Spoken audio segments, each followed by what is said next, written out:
Bonjour à toutes et à tous, c'est Zeldando et on se retrouve pour une nouvelle vidéo de type Nintendo Actu, les vidéos où je vous parle de l'actualité Nintendo que vous pourrez retrouver sur la chaîne en fin de semaine. C'est la première fois que j'en fais sur la chaîne et donc n'hésitez pas à me faire part de vos impressions concernant ce nouveau format de vidéo dans les commentaires. Sans plus tarder, passons au programme du jour. Alors, aujourd'hui on parlera dans un premier temps de Kirby qui débarque sur Fortnite, puis dans le second temps d'un gros jeu Switch qui a été repoussé, pour ensuite terminer avec Nintendo qui rage comme à son habitude.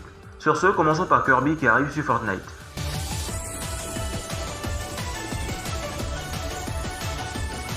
Dans la nouvelle bande-annonce de la partie royale sur Fortnite, on a pu apercevoir pendant un court instant Kirby, ce qui pourrait supposer un partenariat avec Nintendo. Comme nous avons pu le constater dernièrement, Fortnite propose régulièrement du contenu en partenariat avec des célébrités ou des marques, et nous avons vu une première collaboration avec les Avengers, et cette saison nous avons assisté à un concert de Travis Scott. Alors, pour le lancement de la partie royale, certaines personnes estiment que Epic Games préparerait un nouveau crossover avec Nintendo, parce que dans la bande-annonce, on peut repérer très distinctement Kirby de par sa taille et ses coloris. Cette fois-ci, on pourrait penser que Kirby serait peut-être annonciateur d'un partenariat entre Epic Games et les licences Nintendo, c'est-à-dire Zelda, Animal Crossing, Pokémon et voire même Metroid.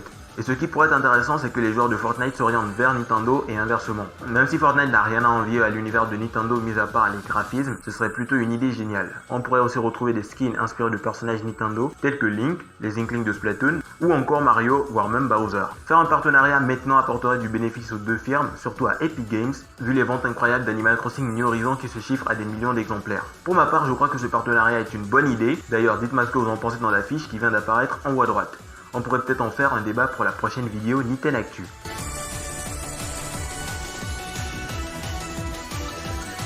On passe ensuite à un gros jeu Switch qui a été repoussé et il s'agit tout simplement de Ninjala, une sorte de mélange entre Fortnite et Splatoon. Fortnite parce que Ninjala est un Battle Royale et Splatoon à cause de son style graphique ainsi que de la ressemblance des personnages avec les Inklings de Splatoon.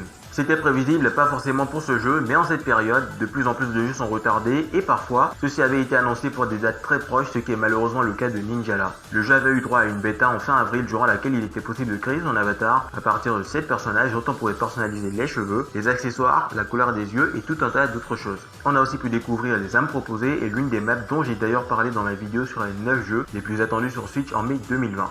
Ninjala était censé sortir le 28 mai et a finalement été repoussé jusqu'au 25 juin à cause du coronavirus. C'est en tout cas ce qu'a annoncé le compte Twitter officiel du jeu et il n'en est pas néanmoins impossible que cela soit à mettre en relation avec les difficultés dont ils ont fait preuve à gérer les serveurs lors de la bêta parce qu'il y avait quand même énormément de monde et je pense que gérer tout ça pendant le confinement n'a pas dû être facile. Ils ne s'attendaient pas à ce que le jeu prenne une telle ampleur, ce qui peut expliquer aussi ce pourquoi la sortie du jeu est repoussée. Pour ma part, j'attends avec impatience Ninjala, surtout pour son gameplay, mais aussi pour sa direction artistique qui me rappelle beaucoup l'univers de Splatoon.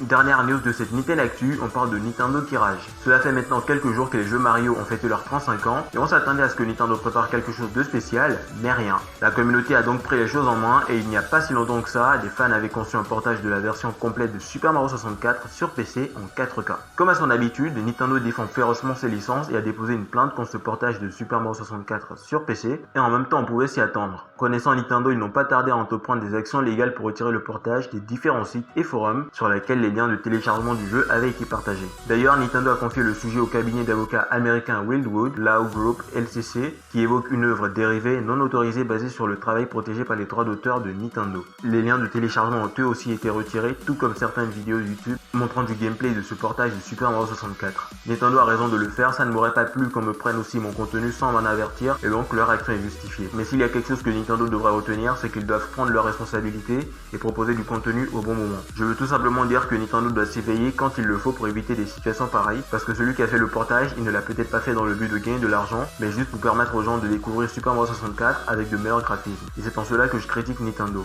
Il y a bien eu des portages de jeux Wii U à la Switch, mais pas de portage de la Nintendo 64 à la Switch, ce qui est vraiment dommage. Peut-être que Nintendo prévoit d'inclure le catalogue de jeux de la Nintendo 64 dans l'abonnement du Nintendo Switch Online, avec ainsi de meilleurs graphismes, ce qui est plutôt bien en soi, même si on reste très éloigné de la 4K. Quoi qu'il en soit, c'est déjà la fin de cette Nintendo Actu. Dites-moi dans les commentaires ce que vous en avez pensé. J'espère de mon côté que ce format de vidéo vous a plu. Si c'était le cas, n'hésitez pas à mettre un gros pouce bleu et à vous abonner en n'oubliant pas d'activer la cloche pour ne manquer aucune de ces vidéos. C'était Zeldando et on se retrouve très bientôt pour une nouvelle vidéo. A plus.